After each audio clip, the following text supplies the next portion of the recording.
She opened her door, glanced at my outfit, and teased, "You came dressed like that?" I smiled back and said, "You haven't complained yet." That was the moment our story began.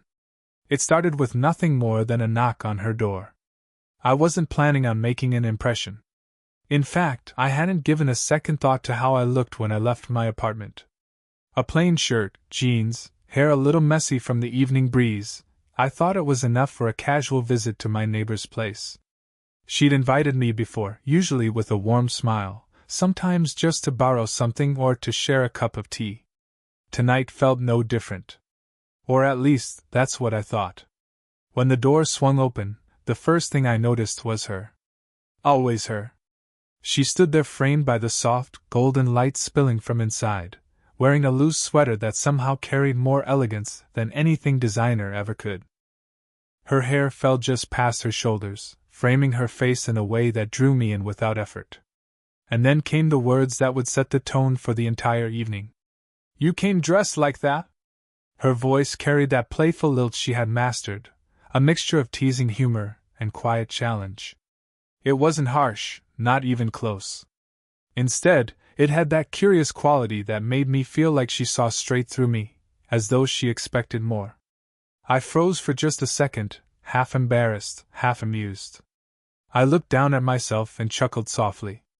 Jeans and a faded shirt weren't exactly glamorous. But the smirk tugging at the corner of her lips told me she wasn't offended, she was entertained. So I leaned into it, meeting her gaze with a crooked smile of my own. "You haven't complained yet." Her eyes lingered on me, longer than I expected. For a moment, there was silence. Not uncomfortable, but charged. The kind of silence that feels like a test, like both of us were daring the other to take the next step. Then she shook her head lightly, a quiet laugh slipping past her lips, and stepped aside to let me in. The simple act of crossing her threshold always did something to me. Her home wasn't grand, but it had a warmth that made it feel alive. A lamp glowed softly in the corner, casting shadows against the framed photographs along the wall. The faint scent of vanilla candles mixed with something distinctly hers, subtle perfume that clung to the air like memory. I slipped off my shoes and followed her inside, still thinking about that first remark. It wasn't just the words, but the way she said them. Like she cared enough to notice, but not enough to hide her amusement. It made me want to laugh at myself, to let my guard down in a way I rarely did around anyone else. She moved gracefully toward the kitchen, asking casually if I wanted tea or something stronger. The ease of her movements, the way she carried herself, reminded me of someone comfortable in her own skin, confident, but never loud about it. I found myself watching her more than I should, memorizing the little details, the way her hair brushed against her cheek, the faint lines near her eyes that only made her smile more genuine. I sat down, still hearing her words echo in my head. "You came dressed like that?" It had been a tease, yes, but it also felt like an invitation. An opening for something playful, something unspoken that we both sensed but hadn't yet named. And though I hadn't admitted it to myself before, my reply carried more truth than I realized. "You haven't complained yet." Because deep down, I didn't want her to complain. I wanted her to notice. To see me, not just as the young neighbor who came by now and then, but as someone she could speak to, laugh with, maybe even lean on. That night, as I sat across from her in the warm glow of her home, I felt something shift. Subtle, quiet, but undeniable. The evening had only just begun, but I already knew nothing about it would be ordinary. The moment I stepped further into her home, I felt it again, that strange blend of comfort and awareness that always seemed to surround her. Her place wasn't extravagant, but it carried her personality in every corner. Warm light from a single lamp softened the living room, giving the space a golden, almost nostalgic hue. The faint hum of the city outside was muted here, replaced by the crackle of the candles she had burning on the table. She motioned toward the sofa with an easy smile, as though it was the most natural thing for me to be there. I sat down, and the cushion gave under my weight, warm from where the lamp's glow had been pressing. I caught myself tracing the little details around the room, framed photographs of places she'd visited, books lying neatly on the shelf, and a soft throw blanket draped across the armrest. Everything about her home felt lived in, curated, but never staged. When she walked in with 2 cups of tea, I couldn't help but notice the grace in her movements. She wasn't trying to impress, she didn't have to. She set the cup in front of me with a small nod, her fingers brushing mine just slightly as she passed it over. A simple gesture, but it sent a ripple through me, quiet but sharp. Our conversation started where most do, safe, easy topics. She asked about my day, and I gave her the short version. She spoke of hers, casually mentioning errands, work, the mundane rhythm of her week. But in her voice there was always a little melody, like even the simplest details carried weight when she spoke them. The longer we talked, the more I noticed her presence, not just in what she said, but in how she listened. She had this way of leaning forward slightly when I spoke, eyes steady, as though my words mattered more than they deserved. It disarmed me, made me want to share more than I usually did. At one point, I tried to joke about my own plain appearance, circling back to her opening remark at the door. She laughed, a soft, genuine laugh that filled the room and seemed to linger in the air. "You're too easy to tease," she said, shaking her head, strands of hair falling across her cheek. Without thinking, I found myself staring just a moment longer than was polite. The light caught her features in a way that made them seem timeless, graceful lines, the kind that come from living, not from hiding life away. She noticed, I think, because her smile softened, and for a fleeting second, neither of us spoke. The silence wasn't awkward. It was something else, a pause heavy with awareness. I broke it by asking about the photographs on the wall, and she seemed relieved, answering with stories of places she had traveled to years ago. Her eyes lit up as she spoke about standing on a mountain trail at sunrise, or wandering a small European street in the rain. I listened, absorbed not just by the stories but by the way they shaped her. I realized then how different we were, not just in years but in experience. She had lived, seen, felt things I hadn't yet touched. And still, here she was, speaking to me as though the difference didn't matter. At some point, she tucked her legs beneath her, sitting comfortably on the sofa across from me, her elbow resting on the armrest. Her hand dangled casually near where my arm rested, close enough that her fingers brushed against my sleeve when she shifted. It was so slight, almost accidental, but it stayed with me. My skin tingled where her touch had grazed, my chest tightening with the sudden realization of how much I wanted to feel it again. We carried on like this, words mingling with pauses, laughter filling the spaces between. There was nothing extraordinary about what we talked about, yet the evening itself felt quietly profound. She didn't have to say anything bold, and neither did I. The unspoken lingered between us, like a note held in the air, waiting for the right moment to resolve. I leaned back against the cushion, tea cooling in my hands, and realized something simple but undeniable. This was no longer just a neighborly visit. It was something else. Something beginning. The tea between us had grown lukewarm, forgotten somewhere between her stories and my quiet listening. The conversation shifted without planning, as conversations often do when the walls around two people begin to lower. What started with travel and books slid into something heavier, something real. She paused mid-sentence, her eyes fixed on a photograph on the far wall, one I hadn't asked about earlier. A picture of her standing beside a man, smiling brightly, framed in the glow of a summer afternoon. She didn't speak right away, but I caught the faint change in her expression, the softness that only comes when memory tugs too strongly. "My husband used to love that place," she said finally, her voice steady, though quieter than before. "He was always working, always traveling, but he made time for that trip."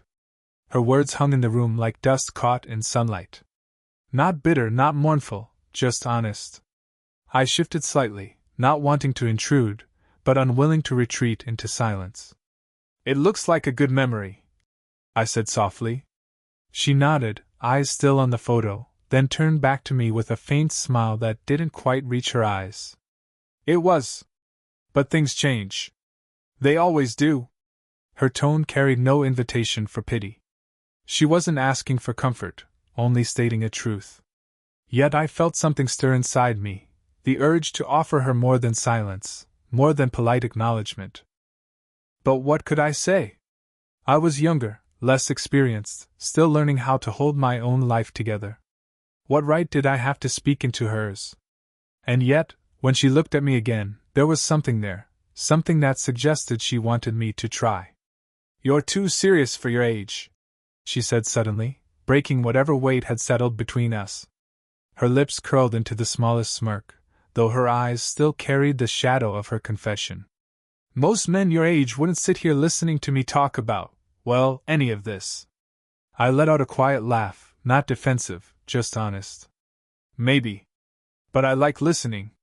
Her gaze lingered on me, steady, searching. It wasn't just a look, it was an evaluation, a test, as if she were trying to decide whether I meant it. I didn't look away. That's when it happened, so small it could have been nothing, but to me, it felt like everything. She adjusted in her seat, leaning her elbow against the armrest. Her hand, almost casually, brushed against my sleeve. A second too long for an accident. I felt the warmth of her skin through the fabric, subtle but electric. My breath caught, though I hid it behind a sip of tea that no longer tasted of anything. She didn't apologize, didn't pull back abruptly. Instead, she let the moment pass naturally, her voice steady as she asked me about my family, my life, what I wanted beyond the confines of this apartment building. But beneath her words, I felt something shift. The air between us was no longer simply comfortable. It was alive, charged with something neither of us dared name aloud. As I spoke, I noticed her watching me, not in the way a neighbor listens, but with a depth that felt almost dangerous. Admiration, curiosity, maybe even longing, though I tried not to convince myself of something that wasn't there. Still, I couldn't shake the thought, maybe she saw me as more than the boy next door. Maybe she was beginning to see me as a man. And the truth was, I wanted her to. When silence fell again, I let it linger this time. Her fingers still rested near mine, the faintest brush a reminder that connection doesn't always begin with words. Sometimes it begins with the smallest touch, and the courage not to pull away. That night, sitting across from her, I realized something important. Attraction isn't always loud. Sometimes, it's a quiet thing, whispered through glances and pauses, through the space where two lives overlap for just long enough to feel inevitable. And in that quiet, I felt myself leaning, not forward physically, but inward emotionally, toward her. Toward the possibilities she represented. The night had deepened without us noticing. The teacups sat forgotten, the room quiet except for the distant hum of traffic outside. At some point, she suggested we step onto the balcony for fresh air. I followed her, and the shift in setting felt like crossing into another chapter of the evening.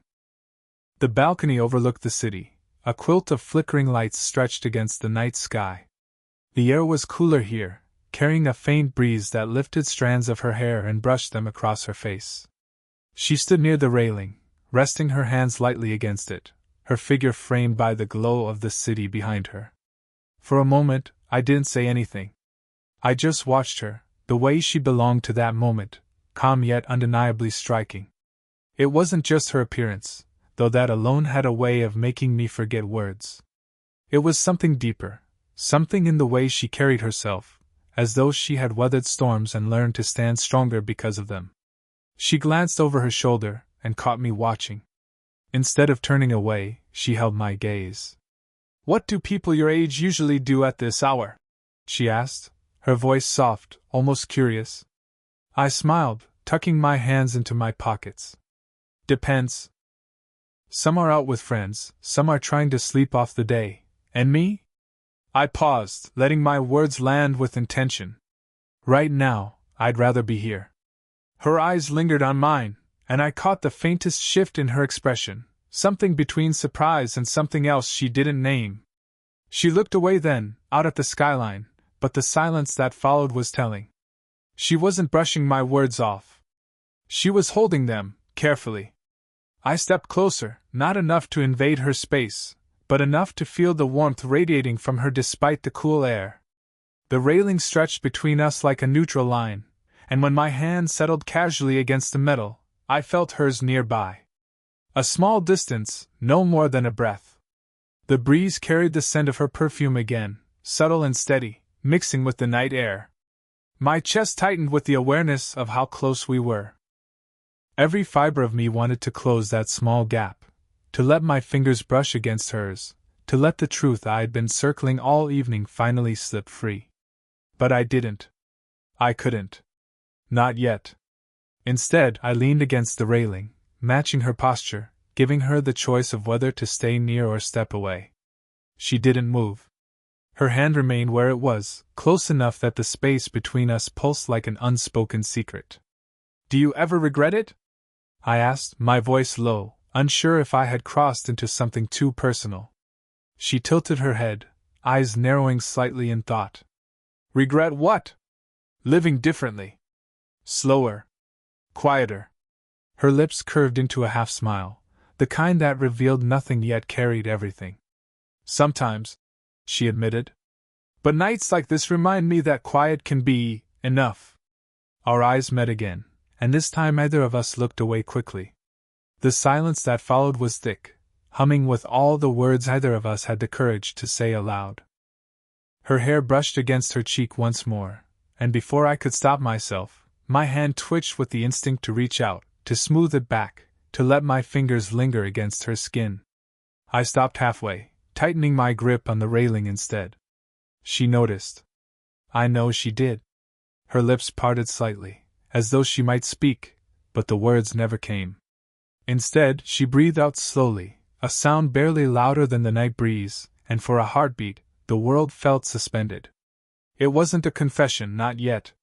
But it was close, so close that one more glance, one more brush of fingers, one more fragile breath could have tipped us over the edge. And maybe neither of us was quite ready. When we stepped back inside, the warmth of her living room felt heavier than before, like the air itself carried the charge of whatever had just lingered between us on the balcony. She walked ahead of me, her steps unhurried, the soft fabric of her sweater brushing against her frame as though the night itself had softened her edges. "Wine?" she asked, her voice lighter now, almost as if she needed the change in rhythm. "Wine sounds good," I said, grateful for something to ground us again. She disappeared into the kitchen, and I heard the familiar clink of glasses, the subtle pop of a cork. The sounds alone carried a kind of intimacy, domestic in a way that made me feel both comfortable and strangely out of place. This wasn't my home, and yet, sitting there on her sofa, it felt like somewhere I belong. When she returned, she carried 2 glasses with care, the deep red catching the lamplight as she placed one in my hand. As she leaned forward to pass it, her shoulder brushed mine. A small thing, ordinary even. But the warmth of her touch spread through me like a slow current, leaving me too aware of how close we sat. "Cheers," she said simply, raising her glass. I clinked mine against hers. "To what?" I asked, smiling. Her lips curved into something that wasn't quite a smirk, but close. "To neighbors who don't mind being teased about their wardrobe." I laughed, shaking my head. "You're not going to let that go, are you?" "Not a chance," she said, sipping her wine. Her eyes glimmered with quiet amusement, but there was something beneath it too, a softness that hadn't been there earlier, like the teasing had shifted into something gentler. I leaned slightly closer, lowering my voice as though what I said next needed to be shared in confidence.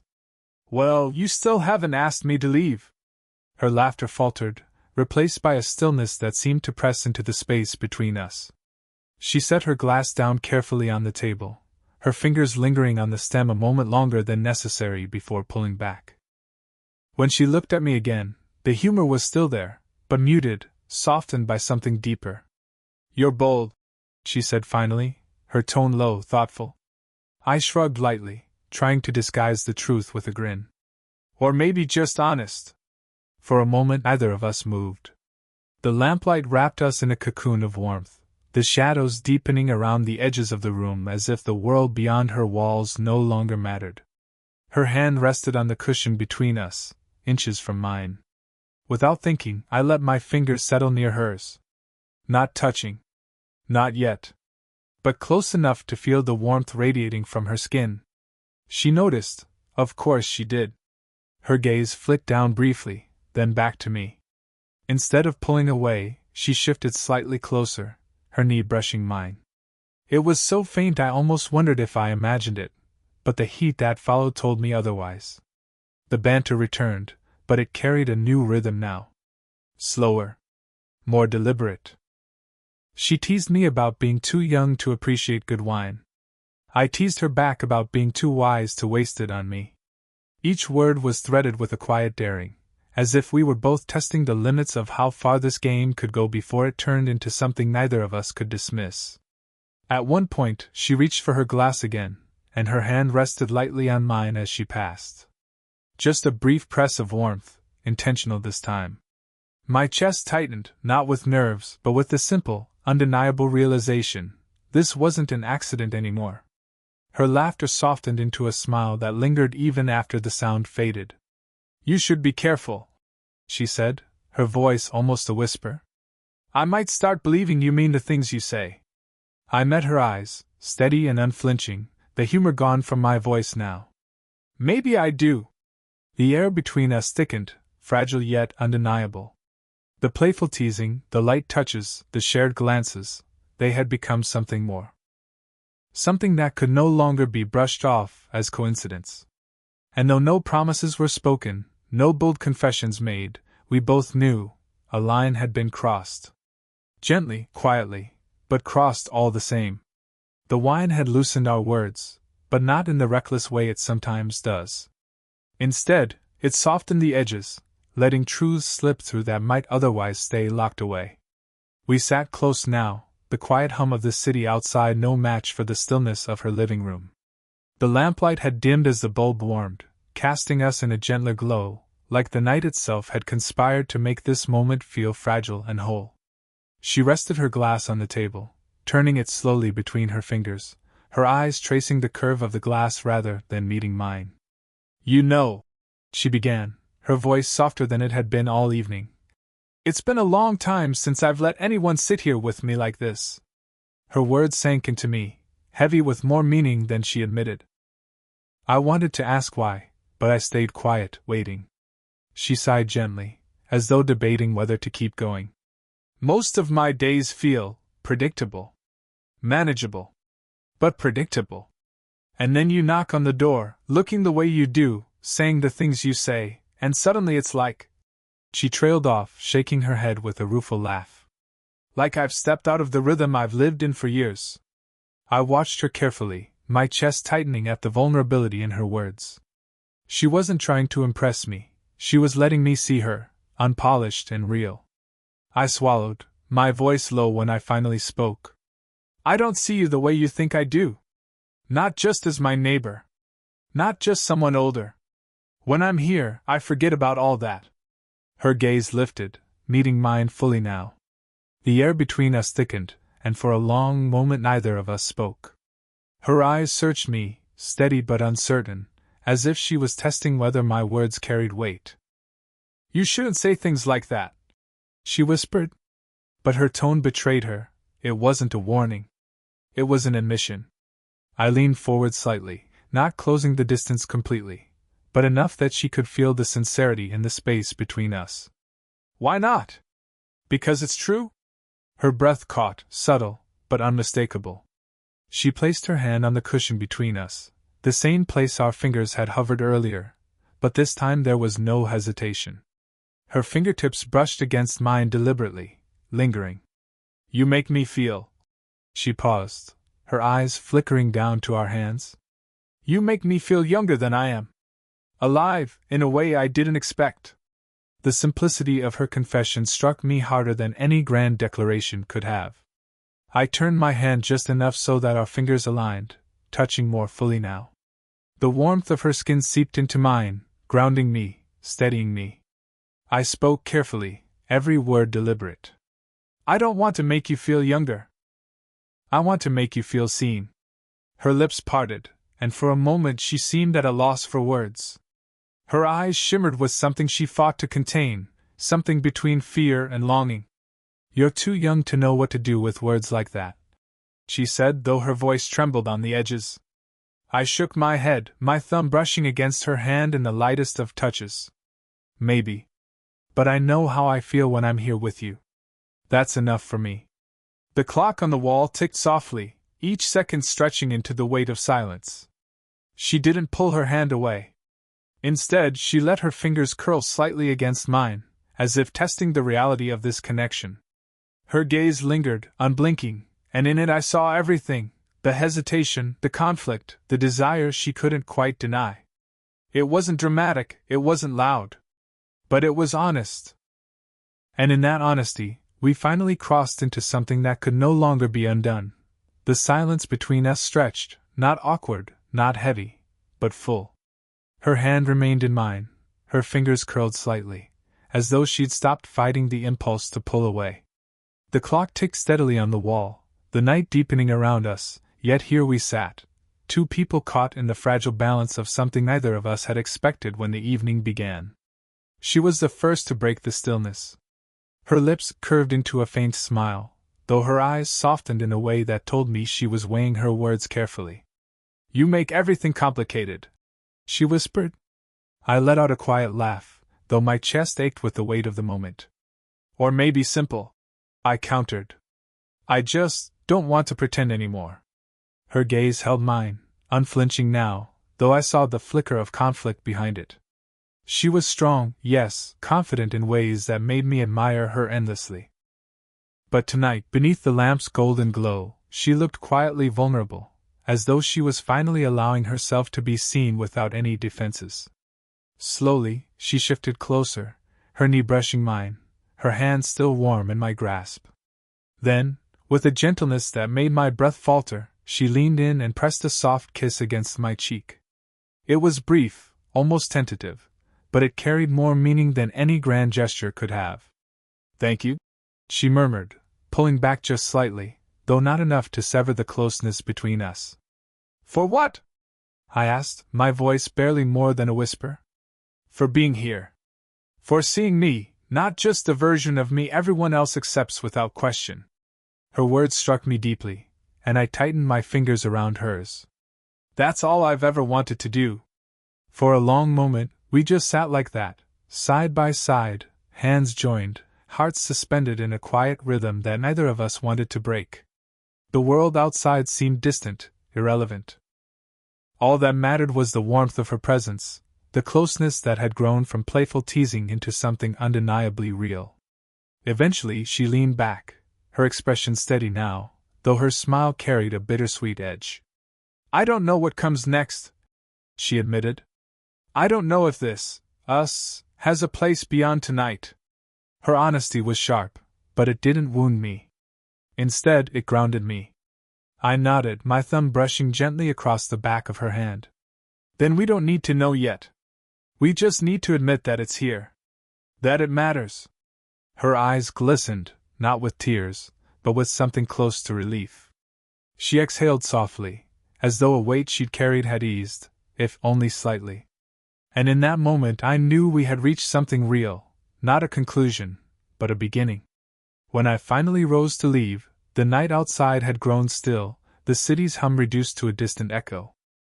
At the doorway, she lingered, her hand resting lightly on my arm, the smallest of touches that said more than words could. "Good night," she whispered, her smile quiet but genuine. "Good night," I echoed, holding her gaze a moment longer than necessary. As I stepped out into the cool air, the door closing softly behind me, I felt the imprint of her hand on my arm, her kiss on my cheek, and the weight of her words etched into me. I didn't know what tomorrow would bring, but I knew this: the connection we had shared tonight had changed something fundamental. We weren't just neighbors anymore. We were something more. Something worth holding on to, no matter how uncertain the road ahead might be. 1L